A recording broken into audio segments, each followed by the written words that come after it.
கூர்க்காக்கள் மிகவும் வலிமையானவர்கள். அது முழுவதுமாக மாறிவிட்டது. பெரிய மாற்றம் நடந்து வருகிறது.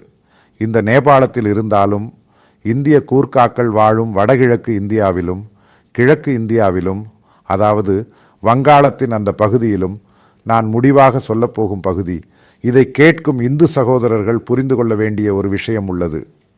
உங்களுக்குள் எவ்வளவு சாதி பாகுபாடு நிலவுகிறதோ அவ்வளவுக்கு இந்து மதம் என்று சொல்லப்படுவது மக்களிடமிருந்து விலகி வருகிறது.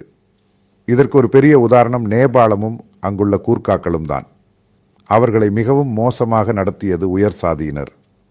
இந்த சமீபத்தில் நேபாளத்தில் உயர் சாதியினரின் ஒரு பெரிய போராட்டம் நடந்தது, காட்மாண்டு நகரில்.